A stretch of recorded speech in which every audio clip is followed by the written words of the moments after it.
Hello tout le monde, je vous retrouve aujourd'hui pour une nouvelle vidéo qui sera un update lecture. Donc je vais vous présenter mes lectures effectuées au cours du mois d'août.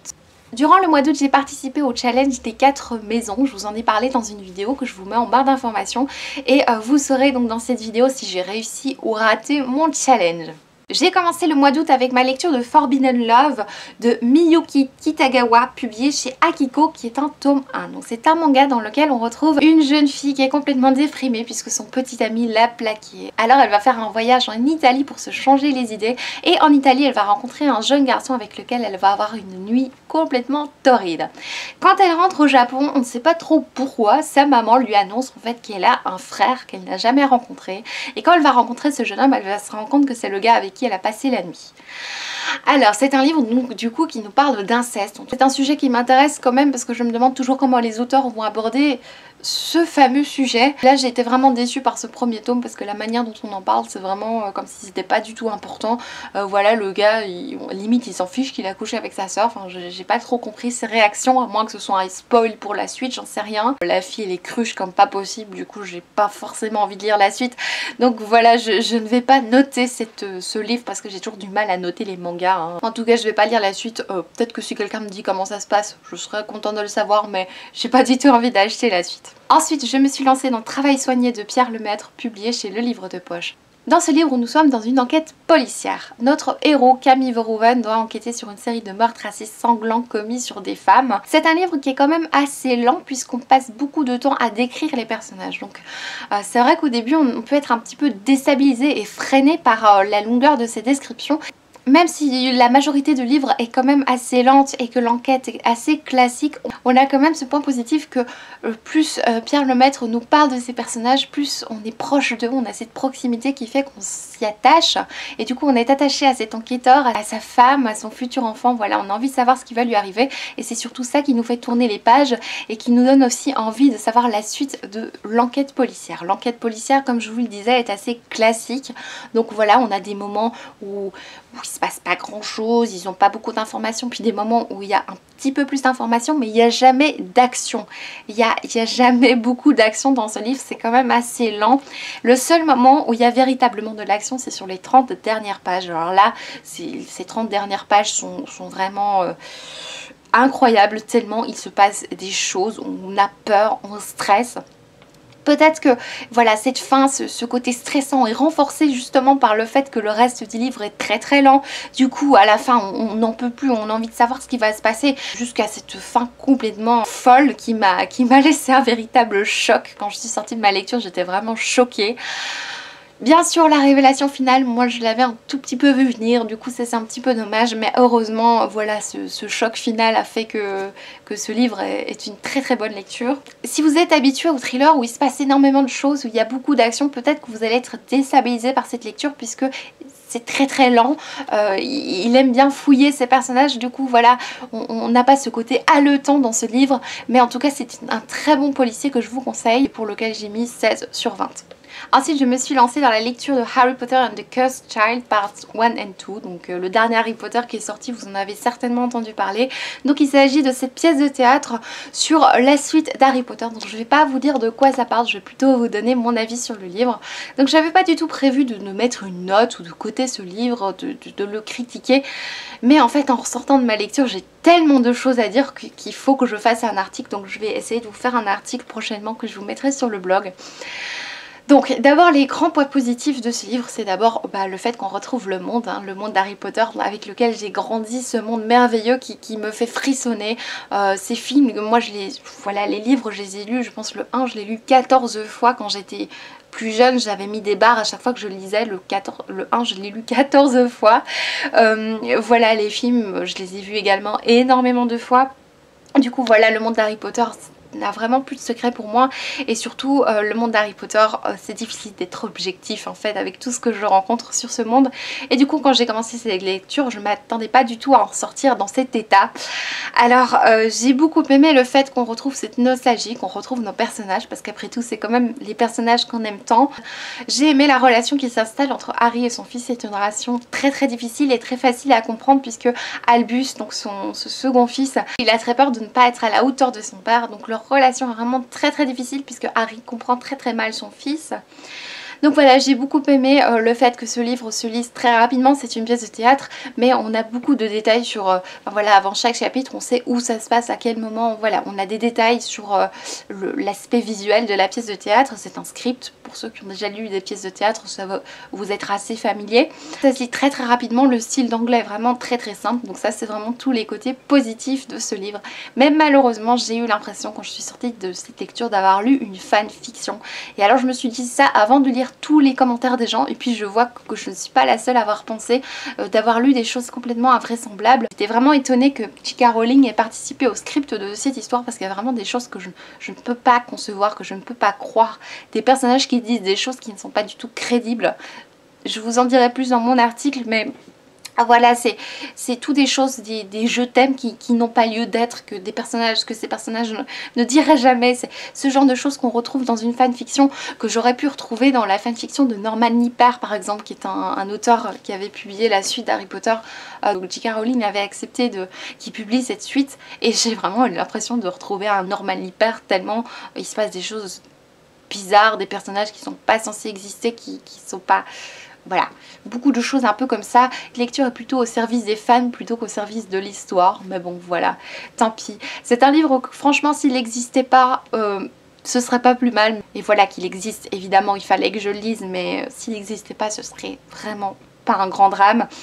Par contre, c'est une histoire que j'aimerais bien voir au théâtre, parce qu'il paraît qu'il y a énormément d'humour et c'est vraiment ce que j'aimerais bien voir. Donc j'espère qu'ils vont, si j'arrive pas à aller la voir en Angleterre, j'espère qu'ils vont la mettre en DVD, parce que ça pourrait être sympa de la voir, parce que ça a l'air d'être super drôle. Ensuite, je me suis lancée dans la lecture de Sous la même étoile de Kelly York, 3 cœurs à l'unisson. C'est un livre que j'ai reçu de la part des éditions Pocket Jeunesse. C'est un livre qui nous raconte l'histoire de Hunter, qui est un jeune garçon qui passe tous les étés avec sa demi-sœur chez leur père. Et tous les deux sont tellement heureux de se retrouver et sont également heureux de retrouver leur meilleur ami Chance. Chance, c'est le garçon qu'ils voient tous les étés, c'est le garçon qu'ils adorent tous les deux. Hunter en est limite amoureux. Donc ce livre nous parle de cette relation entre ces 3 personnes, et il nous parle aussi d'un secret que cacherait Chance, puisqu'il a quand même, voilà, pas mal de mystères autour de ce garçon, et du coup voilà, on se demande ce qui se passe. En tout cas voilà, c'est censé nous faire nous demander ce qui se passe dans la vie de Chance. C'est un livre dans lequel j'ai ressenti énormément d'émotions, donc c'est vraiment un livre qui joue avec nos émotions. J'ai pas pleuré ni quoi que ce soit, mais j'ai ressenti quand même une boule dans la gorge, certainement. J'ai beaucoup aimé la relation entre Hunter et Chance, puisque j'ai jamais lu de livre où ce type de relation est mise en avant-plan, et là vraiment j'ai beaucoup aimé, j'ai frissonné. C'est un livre qui se lit très rapidement, qui est très fluide et très facile à lire, toujours chez Pocket Jeunesse, c'est pas très compliqué, c'est vraiment un livre pour les jeunes, et je trouve que ce livre conviendrait bien pour des jeunes de 15-16 ans. C'est vraiment un très très beau livre. Malheureusement, j'étais vraiment déçue par la révélation, par le mystère qui plane autour de Chance. Enfin, dès la première page, dès la rencontre de Chance, on devine le mystère qui se cache derrière ce garçon. Du coup voilà, je suis peut-être un petit peu trop vieille pour ce type de mystère, mais voilà, je sais pas si c'était le but de nous faire découvrir assez rapidement le mystère, ou si, je sais pas ce que voulait Kelly York, mais en tout cas ce mystère n'en était pas un pour moi. Et également j'ai retrouvé quelques coquilles, ce que je trouve un peu dommage. J'ai mis 15 sur 20 à cette lecture qui m'a beaucoup touchée, même si ça n'a pas été un coup de cœur, et même si j'avais deviné quand même pas mal de petites choses. Ensuite, j'ai débuté mon challenge des 4 maisons avec le livre Derrière la haine de Barbara Abel. Alors c'est un livre que j'ai lu d'une traite, qui s'est lu vraiment super rapidement. C'est l'histoire de 2 familles qui sont très proches, autant sentimentalement que physiquement, puisque ce sont 2 familles voisines qui sont vraiment meilleures amies. Donc les 2 petits garçons sont meilleurs amis, les parents voilà, se côtoient tous les jours, ils partagent beaucoup de choses ensemble. Puis un jour il va se passer quelque chose qui va faire que cette amitié va complètement s'écrouler. C'est un livre dans lequel on est happé du début à la fin. On veut savoir ce qui va se passer. C'est une suite de petites situations anodines. On a vraiment la vie quotidienne de tous les jours de chacune des 2 familles, et on sait que chaque détail a son importance. On sait qu'une des choses qu'on lit va avoir son importance, et du coup on est complètement pris par cette histoire, parce que même si toutes ces petites choses n'ont pas l'air d'être importantes, on sait que ça va avoir des répercussions sur la suite, et on le sent. Et effectivement c'est ce qui va se passer. Donc il va se passer quelque chose d'assez horrible, et qui va tout changer, tout bouleverser. Et du coup ce livre est très prenant, très haletant.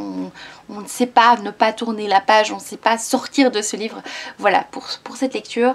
Malheureusement, parce qu'il y a un mais, bien évidemment, comme souvent avec moi, j'ai deviné et franchement j'avais vu venir à des kilomètres la révélation. Voilà, je trouve ça vraiment dommage parce que franchement ça promettait de belles choses, je m'attendais à un truc de ouf et puis c'était ça. Et ah d'accord. Bon bah je dois avoir lu un peu trop de thriller. Voilà, j'étais un petit peu déçue. Heureusement la toute fin est assez incroyable. Voilà, c'est une fin assez atypique pour le style, donc j'étais contente de voir que l'auteur a choisi ça pour la fin. C'est un livre terriblement angoissant où les personnages sont vraiment attachants. C'est un livre qui se lit vite, qui est assez fluide. Le style d'écriture, je trouve pas qu'il est formidable, mais il est très addictif et très prenant. Voilà, je vous conseille cette lecture, même si pour moi, voilà, j'ai un petit peu deviné la fin et j'ai trouvé aussi quelques petites choses pas hyper crédibles quant à la révélation finale. Donc c'est un livre pour lequel j'hésitais entre 15 et 16 sur 20. Je vous le conseille si vous connaissez, si vous aimez les thrillers, si vous n'avez pas encore lu de thriller, ça peut être un bon premier livre. Ensuite, je me suis lancée dans la relecture de Quand souffle le vent du Nord de Daniel Glatauer, publié chez Le Livre de Poche, avec sa suite La 7e vague, publiée également chez Le Livre de Poche. J'avais envie de le relire puisque j'ai très envie de vous faire une vidéo sur mes romances préférées et je sais que ça avait été une de mes romances préférées à l'époque et je voulais savoir si ça l'était toujours. Ce livre est un roman plutôt épistolaire puisqu'il nous raconte l'histoire d'un homme et une femme qui vont se rencontrer via des mails. Donc un jour la femme va envoyer un mail et va se tromper de destinataire et grâce à cette erreur en fait ils vont commencer à communiquer et à apprendre à se connaître et du coup tout le livre se passe sous forme de mail. Donc c'est un livre qui n'est pas sans rappeler le cercle littéraire des amateurs d'épluchures de patates avec le côté high-tech et mail en plus. J'ai beaucoup aimé retrouver ces personnages, cette lecture, j'ai beaucoup aimé l'écriture de l'auteur. C'était vraiment très addictif, très prenant. C'est une histoire d'amour, donc on sait évidemment qu'il va se passer certaines choses. J'ai aimé retrouver aussi la suite parce que si vous êtes une grande romantique ou un grand romantique, il faut que vous lisiez cette suite. C'est un livre donc que j'ai pris beaucoup de plaisir à retrouver, même si j'ai trouvé que ça tournait un tout petit peu en rond, surtout avec le deuxième tome, voilà, qui tourne un petit peu en rond, c'est un petit peu déjà vu. Et je trouve aussi que l'auteur n'a pas fait trop de différence entre les deux styles d'écriture, entre le style d'écriture d'Emma et de Léo. Je trouve justement que les styles d'écriture se ressemblent beaucoup et je pensais vraiment qu'il allait mettre plus de personnalité à ces deux personnages. Mais bon, voilà, c'est pas très grave. Donc c'est un livre que j'ai beaucoup aimé retrouver, même si j'ai retrouvé que c'est un tout petit peu redondant sur la fin. Ensuite, je me suis lancée dans la lecture de Les gens heureux lisent et boivent du café de Agnès Martin-Lugan, publié chez Pocket. J'avais pas prévu de commencer l'auteur par ce livre puisque c'est un best-seller. En général, les best-sellers, j'ai pas forcément envie de les acheter. Mais j'avais entendu une interview de l'auteur à la radio qui parlait de son livre Désolée, je suis attendue. Comme c'est un livre qui vient de sortir et qui coûte un peu plus de 20 balles, je me suis dit que j'allais peut-être commencer par un autre de ses livres. Et je sais plus qui m'a convaincue de lire celui-là. Donc dans ce livre, nous rencontrons Diane qui vit un deuil épouvantable vu qu'elle vient de perdre son mari et sa petite fille. Elle va devoir réapprendre à vivre avec cette énorme solitude, avec cette énorme perte. J'avais choisi de lire ce livre parce que j'avais envie de lire quelque chose de complètement différent, quelque chose d'assez contemporain qui me changeait un petit peu de mes lectures un peu prévisibles que je lis depuis assez récemment. C'est un livre dans lequel j'ai ressenti énormément d'émotions. J'ai pleuré dans ce livre, ça je peux pas vous le cacher. C'est une histoire pas trop longue avec un joli message, surtout sur la fin. C'est un livre où on va voyager en Irlande, on va avoir de très beaux paysages, ça j'ai beaucoup aimé. Malheureusement, moi qui voulais être surprise, au cours de ma lecture, tout d'un coup, je me suis rendu compte qu'on se retrouvait dans une presque chick-lit en fait. Et je m'attendais pas du tout à me retrouver dans ce style. La chick-lit, c'est un style qui est quand même assez prévisible. Et quand je me suis retrouvée dans ce terrain connu, en fait, je me suis dit mais non, c'est pas vrai. Pourquoi est-ce que l'auteur a fait ça? Je trouvais pas ça nécessaire d'ajouter un côté chick-lit à ce livre. À ce côté chick-lit se rajoutent tous les points négatifs qui vont avec, même si voilà, quand on lit la chick-lit c'est pas forcément négatif, mais voilà, dans ce livre j'ai retrouvé du coup des clichés, des stéréotypes et je trouve ça vraiment dommage. Bref, des choses qu'on a vues et revues dans des livres de chick-lit.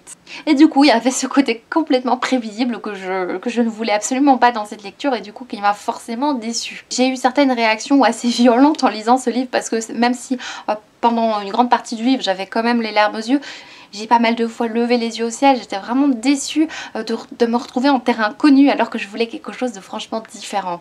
Heureusement la toute fin m'a donné beaucoup d'espoir pour cet auteur, puisque voilà, c'est une fin comme je voulais en fait, que dans ce livre en tout cas c'est une fin que je voulais. Dans ce livre c'est une fin qui apporte un très joli message également. Ensuite j'ai lu Château Bordeaux de Corbeyran et SP, qui est un tome 1, Le Domaine, qui nous raconte l'histoire de 3 jeunes gens qui viennent de perdre leur père. Leur père tenait un vignoble et ils doivent décider s'ils gardent ce vignoble ou pas, et notre héroïne, je crois que c'est Alexandra, notre héroïne a envie de garder le vignoble même s'il n'y connaît pas grand chose. Voilà, elle a vraiment envie de le garder, et je crois que les 2 jeunes garçons n'ont pas du tout envie de le garder. Donc dans ce livre, dans cette bande dessinée, nous parlons beaucoup de vin, donc si c'est un sujet qui ne vous intéresse absolument pas, bah, ne lisez pas parce qu'on en parle énormément. Moi qui suis assez curieuse, j'étais trop contente de trouver quelque chose un peu nouveau. Du coup j'étais assez intéressée par tout ce qui se passe dans cette lecture. C'est un livre où le ton, je crois que la couleur dominante est plutôt dans les marrons, dans les oranges, comme mes cheveux, n'est-ce pas? Voilà, ce sont des très belles images, même si je trouve que les personnages sont un petit peu durs en fait. Ça, je trouvais ça un petit peu dommage parce que les personnages sont un tout petit peu durs, mais bon voilà, c'est une chouette bande dessinée agréable à lire. C'est pas un coup de cœur parce qu'une bande dessinée c'est rarement des coups de cœur pour moi, mais voilà, je vous conseille si vous connaissez pas le monde du vin, si vous avez envie d'en savoir plus sur cette héroïne. Ensuite je me suis lancée dans la lecture de Gardien des cités perdues de Shannon Messenger, qui nous raconte l'histoire de Sophie qui a des facultés un petit peu étranges et qui va apprendre tout d'un coup de la bouche d'un jeune garçon qu'elle vient d'un autre monde et du coup qu'elle n'est pas du tout une humaine. Donc dans ce livre elle va apprendre à apprivoiser ses pouvoirs et elle va surtout apprendre à connaître ses congénères. Malheureusement c'est une jeune fille voilà, qui va attirer pas mal d'ennuis et qui va avoir quelques surprises puisqu'elle n'est pas une non-humaine comme les autres. C'est un livre que j'ai trouvé terriblement immersif. J'ai trouvé les personnages terriblement attachants. J'ai trouvé beaucoup d'originalité et j'ai beaucoup aimé les pouvoirs qu'on rencontre. J'ai aimé les histoires d'amitié qui se déroulent entre les personnages. J'ai aimé également les parents adoptifs. Voilà, une foule de choses que j'ai beaucoup aimé dans cette lecture. Malheureusement, à nouveau, vous allez dire qu'elle est vraiment difficile, mais voilà, j'ai eu beaucoup de mal avec le fait qu'il n'y a pas vraiment de mise en situation. Donc comment dire, le livre commence où on rencontre tout de suite le monde magique de Sophie. Donc elle est très peu de temps dans le monde des humains, et moi j'aime bien quand il y a une mise, voilà, un point de départ où on nous explique qui est cette personne dans le monde des humains, et puis nous faire découvrir le monde de la magie. Et pendant tout ce livre, c'est un petit peu le problème du livre, c'est que on nous raconte des choses et puis d'autres choses et puis de plus en plus de choses, ce qui fait qu'on a plein d'informations et qu'on n'a pas le temps de s'attacher à Sophie, qu'elle a déjà vécu plein d'aventures. Ce monde magique apparaît trop vite et toutes les informations qu'on reçoit voilà, se mélangent dans notre tête parce qu'il y a trop d'événements, trop d'éléments et trop d'informations à la fois. Du coup on est noyé par tout ça, on est immergé de toutes ces informations et du coup on a mal à retenir, on a du mal à retenir tout et on se retrouve à être trop confus, à se demander quel personnage est qui. Et je me suis trouvée à me demander ça plusieurs fois au cours de ma lecture. Il y avait des personnages et à la fin, même à la fin du roman, je me dis mais c'est qui encore ça, alors que c'est un personnage très important. Je trouve que certains personnages sont très bien décrits, mais d'autres, comme pour les informations, en fait, sont tellement peu décrits, tellement peu détaillés qu'on a un peu oublié qui est qui et à quoi il ressemble. Par exemple, je pense au prof de potions, je pense à voilà, d'autres personnages, on ne sait pas trop les imaginer dans notre tête, alors que dans Harry Potter, par exemple, bah voilà, le professeur Rogue, dès le début, on sait à quoi il ressemble avec ses cheveux gras. Autre chose avec laquelle j'ai un petit peu eu du mal, c'est l'âge de l'héroïne. Je pense que j'avais déjà entendu cette chose sur d'autres chaînes, mais Sophie est censée avoir 12 ans. J'ai beaucoup de mal à le croire parce que Sophie est trop mature pour avoir 12 ans. De plus, elle fréquente des gens qui sont un peu plus âgés qu'elle et en général, les gens de 15 ans n'ont rien à faire des gens de 12 ans. Et du coup, j'ai pas trouvé ça hyper crédible. Voilà, son âge n'était pas crédible et les préoccupations qu'elle a alors qu'elle a que 12 ans, c'est un petit peu étrange. Du coup je pense que si elle avait 14 ans ce serait beaucoup plus crédible. Il y a aussi une révélation finale qui m'a pas du tout surprise. Voilà, une révélation finale que j'avais devinée dès le début. Du coup à nouveau, bah, c'est peut-être parce que je suis trop vieille pour ce style de lecture, mais voilà, ça, je trouvais ça un tout petit peu dommage. Je sais que beaucoup d'entre vous ont parlé de points communs avec Harry Potter, mais moi ça ne m'a absolument pas dérangée.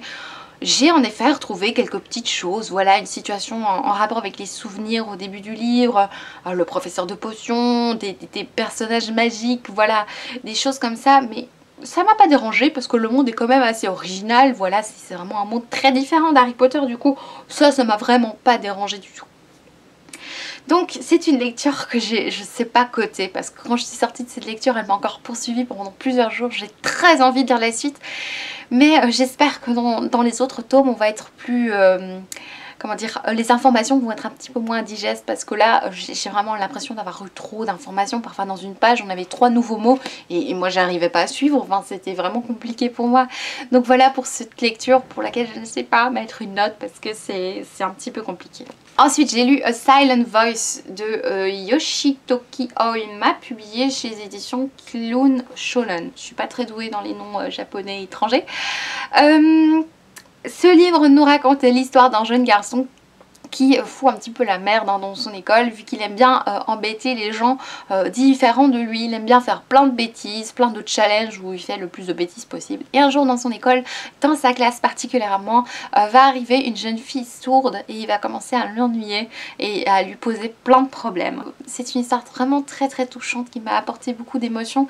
C'est une histoire où il se passe énormément de choses en fait je trouve sur près de 200 pages, alors que voilà c'est un manga donc en général ça va toujours assez vite, et ici je trouve que voilà le fond de l'histoire est bien mené, c'est bien construit, on se demande où l'auteur va nous amener, mais c'est vraiment bien fait, donc ça j'ai bien aimé. J'ai détesté le personnage principal, ça bien évidemment, hein, c'est vraiment un connard de service. Heureusement sur la fin il comprend qu'il a été un vrai salaud, du coup voilà, il est pas connard pendant tout le livre, et du coup en fait c'est ça qui m'intéresse, c'est de savoir comment il va évoluer ce jeune garçon. Donc j'ai de nouveau pas coté ce livre hein, puisque c'est un manga, mais en tout cas j'ai trouvé l'histoire vraiment très belle. Ensuite, et je vous rassure c'est presque fini pour cette update lecture, j'ai lu Promise d'Ali Kondi, publié chez Pôle Fiction. J'ai commencé ce livre, je m'attendais à lire une dystopie prenante, facile à lire, voilà, un truc normal, basique quoi. Mais je m'attendais pas à adorer à ce point. Dans ce livre, nous sommes plusieurs années plus tard, je sais pas exactement quand nous sommes en fait, j'ai toujours du mal avec les livres de dystopie, je retiens jamais les dates. Dans ce livre en fait, il y a une société où les officiels décident avec qui on va se marier. Donc il n'y a personne qui s'oppose à ça puisque voilà c'est ancré dans la société depuis de nombreuses générations. Et du coup Cassia va devoir se marier avec un homme qu'on a choisi pour elle et qui est censé lui convenir selon ses goûts, etc. Et on a choisi pour elle, contre toute attente, son meilleur ami. Du coup elle va voilà se retrouver couplée à son meilleur ami. Dans cette dystopie, nous rentrons dans une histoire où j'ai ressenti énormément d'émotions. J'ai eu la gorge nouée, j'ai même pleuré dans ce livre, j'ai été vraiment prise dans cette histoire. C'était vraiment un très beau début de dystopie.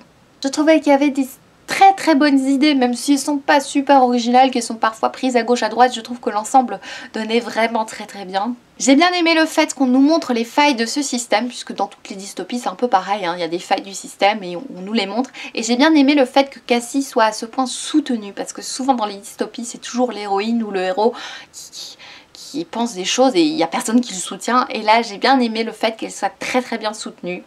Je me suis sentie complètement en phase avec l'écriture, j'ai beaucoup aimé le style d'écriture. J'étais vraiment étonnée d'aimer à ce point, d'être à ce point touchée, parce qu'en général la littérature jeunesse, oh voilà le style d'écriture c'est pas ce qui m'emballe le plus, mais là j'étais vraiment touchée par les mots de l'auteur. Ce que j'ai beaucoup aimé c'est le côté très progressif et du coup très réaliste de cette histoire. Cette dystopie est très bien amenée puisque on n'a pas tout plein d'événements, tout plein d'informations comme ça, on apprend tout petit à petit, du coup c'est très bien amené. Du coup on rentre vraiment dans cette histoire et on a vraiment envie de savoir la suite. Et dans ce premier tome, il ne se passe pas grand chose en fait finalement, mais du coup on vit toutes ces petites choses qui se passent beaucoup plus intensément.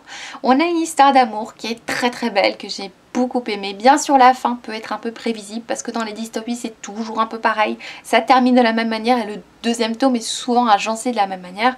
J'espère que le deuxième tome sera du point de vue du garçon parce que ça semblerait intéressant en fait du point de vue du garçon, donc je prie pour que ce soit de ce côté là parce que comme ça on apprendrait un tout petit peu plus, parce que c'est peut-être le seul point négatif, c'est qu'on n'apprend pas grand chose sur cette société et on se pose plein de questions mais on n'a pas forcément de réponse. C'est un livre pour lequel je pense que j'ai mis 17 sur 20. Et ensuite je termine avec Après la fin de Barbara Abel, qui est la suite du livre dont je vous ai parlé précédemment de l'auteur. Donc je vais pas vous le résumer parce que si je vous le résume je vous spoil tout le tome 1. Voilà. Alors quand j'ai lu le résumé après avoir lu le tome 1, je me suis dit mais elle a osé faire ça, c'est génial. Voilà, j'ai bien aimé l'audace de l'auteur. Alors j'ai lu le livre, j'ai été à nouveau prise par tous les événements qui se passent. Ça semblait prenant, addictif, voilà, j'avais très envie de lire la suite. Et puis au fur et à mesure du temps qui se passe, il se passe des choses. Et je me dis mais pourquoi est-ce qu'il se passe ce genre de choses et à quoi ça nous amène? Et jusqu'à cette fin qui est complètement prévisible, qui est complètement inutile, qui m'a... Voilà, j'ai pas du tout compris en fait. Je trouve que ce deuxième tome ne sert à rien. Surtout que la toute fin nous met plus ou moins dans une même situation que la fin du premier tome. Et du coup on se dit mais... Voilà, on avait envie quand même d'avoir quelque chose d'un peu plus positif peut-être, sans vous spoiler en espérant. Mais voilà, j'étais un petit peu, en fait, un petit peu beaucoup déçue par la suite des événements. Si le début semblait bien, les nouveaux personnages vraiment intéressants, vraiment bien fouillés, j'aimais beaucoup. Et puis il se passe des choses comme ça, vraiment... pénible quoi, j'ai pas compris l'intérêt de ce deuxième tome, je suis vraiment déçue parce que je l'ai acheté vraiment sur un coup de tête, je voulais absolument savoir la suite et du coup j'ai été déçue du coup, voilà. Et puis je vais passer au tirage de la book jar puisque c'est quand même une chose que j'attendais avec impatience, c'est de reprendre ma book jar. Donc là, dans la book jar il y a toute ma pile à lire. Et donc je vais tirer au sort 2 livres à lire au courant du mois de septembre. Du coup voilà, je me suis amusée à mettre tous mes livres dans cette jarre où ils sont tous en tout petit papier. Il y en a près de 300. Il s'agit de Akuma to Love Song, qui est un manga. C'est un tome 1, donc ça, je pense que je pourrais le lire facilement. Attachement de Rainbow Rowell, et ça tombe bien parce qu'il est dans ma pile à lire de l'été et au mois de septembre nous sommes encore en été, donc ça tombe vraiment bien. Donc je pense que ces 2 livres vont être lus au cours du mois de septembre. Donc pour la book jar, vous verrez certainement tous les mois une book jar pour le mois suivant. Ce ne sera pas forcément dans un update parce que les updates je les fais pas forcément tous les mois, mais bon voilà, vous verrez bien. Petite insertion dans la vidéo, 1 heure après avoir filmé cette vidéo que vous êtes en train de voir. Je me rends compte que je vous ai pas parlé du challenge des 4 maisons, si je l'ai réussi ou pas. Donc non, je ne l'ai pas réussi, donc je n'ai pas atteint le nombre de pages qui était de 4119 pages. Par contre j'ai largement dépassé le nombre de livres. Du coup voilà, c'est un tout petit peu dommage hein, parce que voilà, j'avais accumulé pas mal de points en plus pour ma maison, mais bon, voilà, c'est le jeu. J'ai lu plein de livres, ça m'a fait vraiment plaisir de pouvoir lire autant de livres, donc tant pis pour les points, mais bon, c'est... Voilà, je vais quand même, je crois qu'on a tous signalé à l'organisatrice du challenge que c'est un petit peu dur d'atteindre 4119 pages, à moins de rien avoir à faire dans sa journée. Mais comme je devais m'occuper d'une déco de mariage, c'était un petit peu difficile de lire en même temps. Donc voilà, c'est tout pour cette vidéo. En principe, elle était censée durer 20 minutes, mais je pense qu'elle durera un petit peu plus longtemps. Donc j'espère que ça ne vous dérangera pas. Moi, je vous retrouve bientôt pour une prochaine vidéo. Ciao!